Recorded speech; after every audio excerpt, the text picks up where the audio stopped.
اور شہزادہ ولیم سمیت شاہی خاندان کے دیگر افراد بکنگم پیلس کی بالکنی میں آئے اور فلائی پوسٹ کا نظارہ کیا۔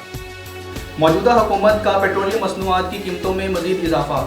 پاکستان میں پیٹرولیم مصنوعات کی قیمتوں میں 60 روپے فی لیٹر اضافہ کر دیا گیا ہے، جس کے ساتھ ساتھ بجلی کی قیمتوں میں بھی 8 روپے فی یونٹ یکمشت اضافہ کر دیا گیا۔ اس حوالے سے سابق وزیر مملکت فاروق حبیب کا کہنا ہے کہ وہ اس امپورٹنٹ حکومت کی اس قدم کو نامنظور قرار دیتے ہیں، اور اس حوالے سے ان کا کہنا تھا کہ امپورٹڈ حکومت نامنظور جو امریکہ کی غلام حکومت پاکستان کے اندر آئی ہے، یہ پاکستان کی غریب عوام کے اوپر مہنگائی کا خودکش حملہ کر دیا ہے۔ انہوں نے نہ صرف جو ہے وہ بجلی کی قیمتوں میں 8 روپے فی یونٹ بڑھایا ہے، بلکہ ایک ہفتے کے اندر 60 روپے پیٹرولیم مصنوعات کی قیمتوں میں اضافہ کر دیا گیا ہے، جس سے پیٹرول کی قیمتیں 209 روپے فی لیٹر ہو چکی ہیں۔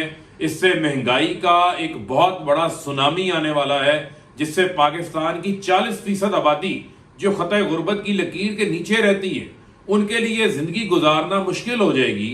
یہ حکومت جو پچھلے 50 دن کے اندر مہنگائی کا وہ طوفان لے کر آئے ہیں، جس سے پاکستان کا ہر آدمی اس وقت مشکل کا شکار ہو چکا ہے۔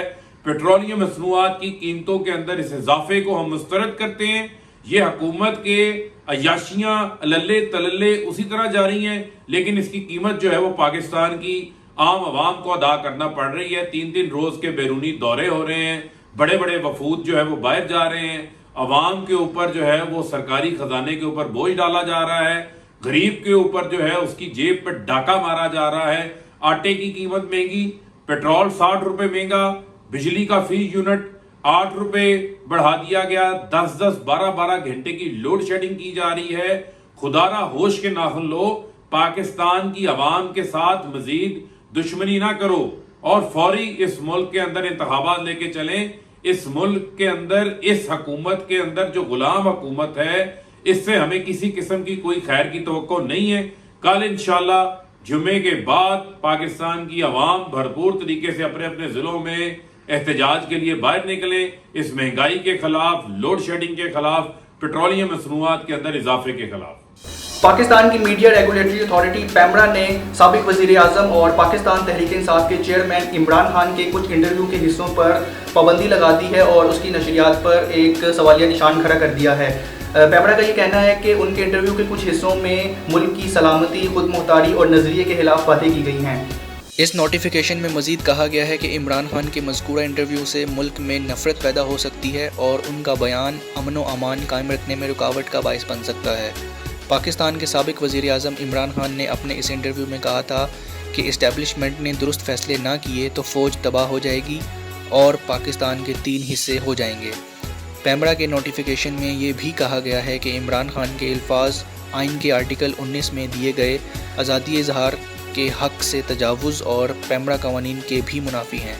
پیمرا کے نوٹیفیکیشن میں یہ بھی کہا گیا ہے کہ عمران خان کے الفاظ آئین کے آرٹیکل 19 میں دیے گئے آزادی اظہار کے حق سے تجاوز اور پیمرا قوانین کے بھی منافی ہیں۔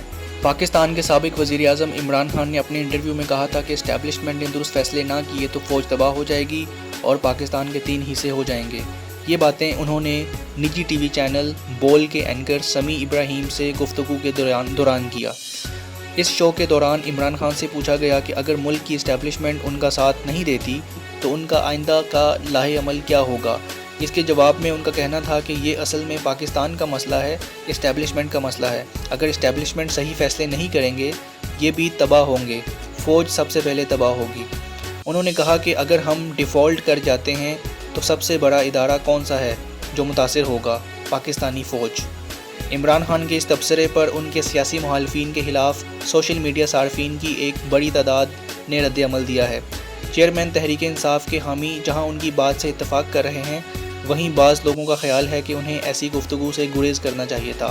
براڈ بوائے کے نام سے جانا جانے والا پاکستان کا معروف اور ہونہار کوہ پیما نوجوان شہروز کاشف نے دنیا کی 5ویں بلند ترین چوٹی مکالو بھی سر کر لی۔ نوجوان کا پہاڑوں سے عشق بڑھتا ہی جا رہا ہے اور آج 20 سال کی عمر میں اسی شہروز کاشف نے دنیا کی 5ویں بلند ترین چوٹی ماؤنٹ مکالو کو بھی سر کر لیا ہے۔ شہروز کاشف کے والد کاشف سلمان نے میڈیا کو بتایا کہ پاکستانی وقت کے مطابق آج صبح 6:56 پر شہروز کاشف نے نیپال اور تبت کے بارڈر پر واقع مکالو کو سر کر لیا ہے۔ شہروز اس وقت سیف زون میں ہیں اور بیس کیمپ کی جانب ان کا سفر جاری ہے۔ لاہور سے تعلق رکھنے والے شہروز، جنہیں زیادہ تر لوگ براڈ بوائے کے نام سے جانتے ہیں، دنیا کی 5 بلند ترین چوٹیوں کو سر کرنے والے دنیا کے سب سے کم عمر کوہ پیما بن چکے ہیں۔ شہروز 8000 میٹر سے بلند 14 چوٹیوں میں سے 7 کو سر کر چکے ہیں اور ان کے والد کے مطابق اب شہروز کا مشن باقی 7 چوٹیوں کو 1.5 سال کے اندر سر کرنا ہے۔ وہ واحد پاکستانی کوہ پیما ہیں جنہوں نے صرف 23 دنوں میں 8000 میٹر کی 3 چوٹیوں، 5 مئی 2022 کو دنیا کی تیسری بلند ترین کنچن جنگا، 16 مئی 2022 کو چوتھی بلند ترین لوتسے اور آج 5ویں بلند ترین مکالو کو سر کیا ہے۔ اس سے قبل شہروز نے دنیا کی دوسری بلند اور مشکل ترین چوٹی K2، Mount Everest, Broad pack اور دیگر مشکل ترین چوٹیوں کو بھی سر کر رکھا ہے۔ ناظرین، کھیلوں کے حوالے سے ایک اہم خبر یہ ہے کہ چیمپئنز لیگ میں ریال میڈرڈ نے لیورپول کو ایک سنسنی خیز مقابلے کے بعد شکست دے دی ہے اور یوں لیورپول 7ویں مرتبہ اپنا یہ خواب پورا کرنے میں ناکام رہی ہے۔ پیرس میں ہونے والے اس میچ میں کلیدی کردار وینیسیوس جونیئر کے دوسرے ہاف میں کیے گئے گول نے ادا کیا، جس نے ریال میڈرڈ کے لیے فتح کا راستہ ہموار کیا۔